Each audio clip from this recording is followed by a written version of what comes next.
नमस्कार दोस्तों, defence news Hindi में आपका स्वागत है। आज की मुख्य खबरें। भारत ब्रह्मोस ए ले जाने के लिए 20 और Su-30 MKI को अपग्रेड करेगा। भारतीय वायुसेना के Su-30 MKI बेड़े में ब्रह्मोस ए एयर लॉन्च क्रूज मिसाइल की शानदार सफलता के बाद HAL और IAF इस शक्तिशाली स्ट्राइक क्षमता को और बढ़ाने की योजना पर काम कर रहे हैं। एक जानकारी के अनुसार इस साल के अंत में 20 अतिरिक्त Su-30 MKI लड़ाकू विमानों को 2.5 टन ब्रह्मोस ए मिसाइल ले जाने में सक्षम बनाने के लिए काम शुरू हो जाएगा।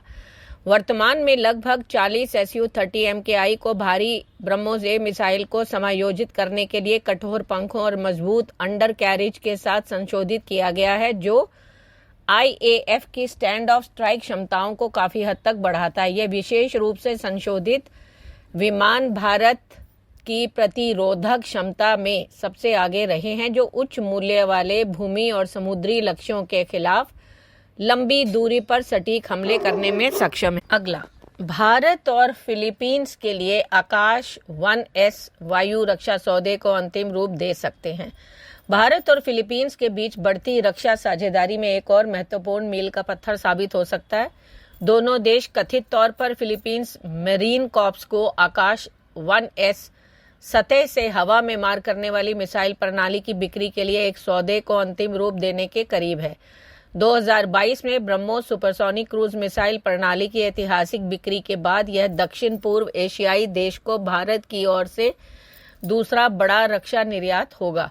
अगला, शानदार युद्ध प्रदर्शन के बाद भारतीय लॉइटरिंग म्यूनिशन का लक्ष्य वैश्विक बाजार में हिस्सेदारी हासिल करना। हाल ही में पाकिस्तानी सेना के साथ हुई झड़पों के दौरान सोलर इंडस्ट्रीज द्वारा विकसित नागास्त्र 1 जैसे भारत निर्मित लॉइटरिंग हथियारों के शानदार युद्ध प्रदर्शन के बाद भारत के निजी रक्षा निर्माता वैश्विक निर्यात बाजार पर अपनी नजरें गड़ा रहे हैं।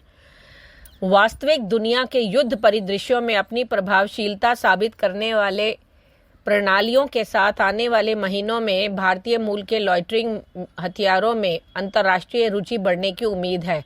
सूत्रों के अनुसार भारतीय रक्षा मंत्रालय ने कई निजी क्षेत्र के निर्माताओं को अपने निर्यात को बढ़ाने का निर्देश दिया है, जिसका लक्ष्य वैश्विक लॉइटरिंग म्यूनिशन बाजार में कम से कम 10% हिस्से पर कब्जा करना है। MOD के इसे एक महत्वपूर्ण क्षेत्र के रूप में देखता है, जहां भारतीय रक्षा कंपनियां युद्ध सिद्ध प्रणालियों, प्रतिस्पर्धी मूल्य निर्धारण और चीनी घटकों से मुक्त स्वदेशी विकास के संयोजन के कारण मजबूत खिलाड़ी के रूप में उभर सकती हैं। अगला, वायुसेना ने पाकिस्तान की वायुसेना के एरोनॉटिकल कॉम्प्लेक्स को निशाना बनाने की योजना बनाई थी। भारत और पाकिस्तान के बीच हाल ही में बढ़े तनावों के बीच भारतीय वायुसेना ने पाकिस्तानी वायुसेना के प्रमुख सैन्य ढांचे पर हमला करने के लिए एक रणनीतिक योजना बनाई है, जिसमें कामरा में पाकिस्तान एरोनॉटिकल कॉम्प्लेक्स भी शामिल है, जो पाकिस्तान की वायु रक्षा क्षमताओं के लिए एक महत्वपूर्ण केंद्र है। PAF की परिचालन शक्ति को बेअसर करने के उद्देश्य से किए गए इस ऑपरेशन में पाकिस्तान भर में कई PAF ठिकानों का निशाना बनाना भी शामिल था।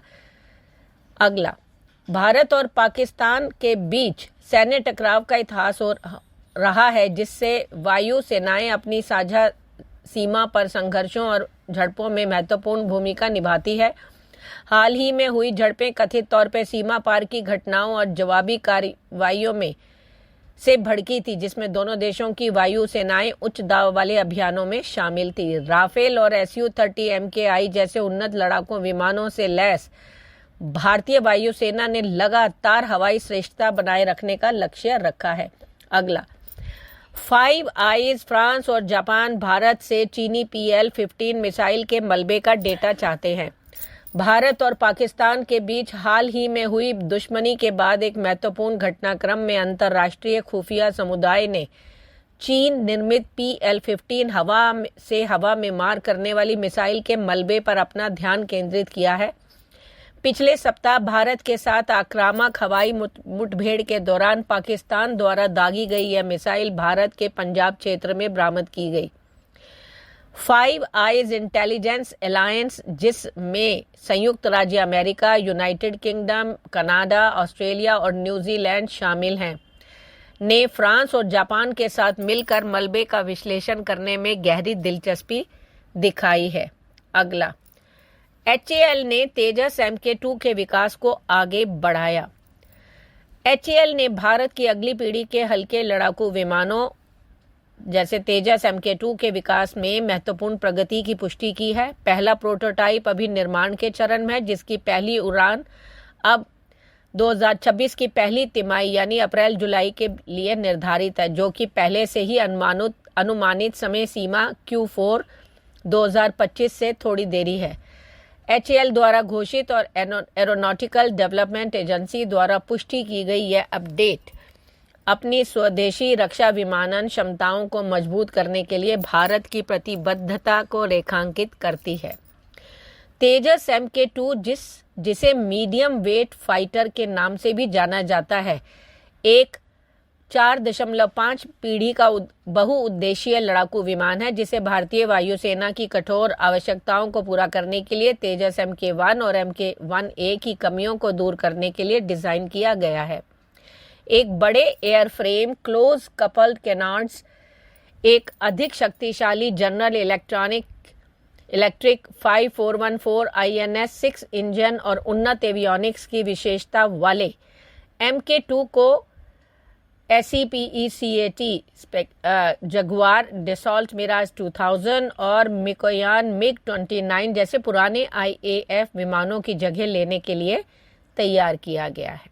अगला, हिंदुस्तान एरोनॉटिक्स जो है वो भारतीय वायुसेना को 12 LCA MK1A जेट विमान देगा।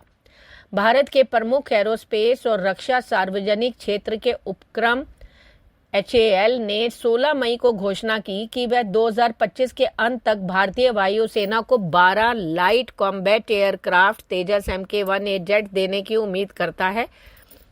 एक आयकाल के दौरान की गई घोषणा जनरल इलेक्ट्रिक एरोस्पेस से इंजन डिलीवरी शुरू होने के बाद हुई है, जिसमें पहला LCA MK1A विमान अगले कुछ महीने के भीतर ही तैयार हो जाएगा।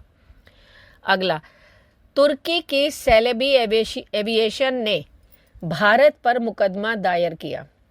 भारत में हवाई अड्डों पर ग्राउंड हैंडलिंग सेवाएं प्रदान करने वाली तुर्की स्थित कंपनी सेलेबी ने सुरक्षा मंजूरी रद्द करने के नई दिल्ली के निर्णय को कानूनी चुनौती देते हुए तर्क दिया है कि बिना किसी कारण के अस्पष्ट राष्ट्रीय सुरक्षा चिंताओं का हवाला दिया गया।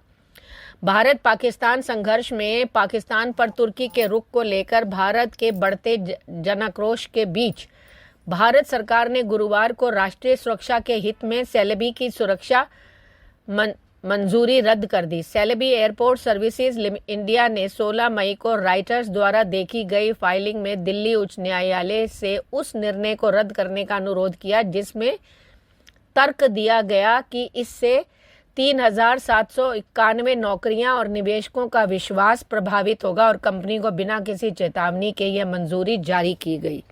अगला, एयर इंडिया ने तुर्की की एयरलाइन कंपनी के साथ इंडिगो का पट्टा रद्द करने के लिए सरकार से पैरवी की।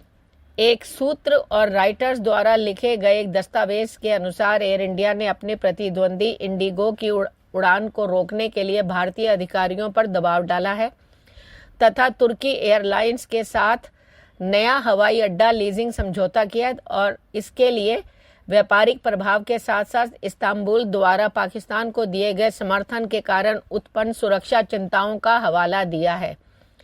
भारत पाकिस्तान संघर्ष में पाकिस्तान पर तुर्की के रुख के खिलाफ भारत में बढ़ते जनाक्रोश के बीच भारतीय अपनी छुट्टियां रद्द कर रहे हैं। भारत सरकार ने गुरुवार को राष्ट्रीय सुरक्षा का हवाला देते हुए तुर्की की ग्राउंड हैंडलिंग सेवा फर्म सेलेबी की मंजूरी भी रद्द कर दी है। अगला, DRDO का यह एंटी ड्रोन सिस्टम पाकिस्तान के लिए दुस्वप्न साबित हो रहा है। ड्रोन दुश्मन को निशाना बनाने, उनकी रडार और वायु रक्षा क्षमताओं को आकलन करने का एक कम लागत वाला तरीका है। इन्हें बड़ी संख्या में उड़ाकर पाकिस्तान भारत के वायु रक्षा हथियारों के भंडार को कम करने की कोशिश कर रहा है, लेकिन निर्देशित ऊर्जा या लेज़र हथियारों का इस्तेमाल कई बार किया जा सकता है बिना इस डर के कि वह ख़त्म हो जाएंगे। D4 प्रणाली में ड्रोन का पता लगाने, पहचान करने का काम रडार और रेडियो फ्रीक्वेंसी डिटेक्शन सिस्टम और इलेक्ट्रो ऑप्टिक आइडेंटिफिकेशन सिस्टम से प्राप्त इनपुट के संयोजन से किया जाता है। ये एक बहुत शक्तिशाली neutralisation system, radio frequency jamming, global navigation, satellite system jamming और ग्लोबल पोजीशनिंग सिस्टम स्पूफिंग तकनीकों का उपयोग करके ड्रोन को निष्क्रिय कर देता है। धन्यवाद।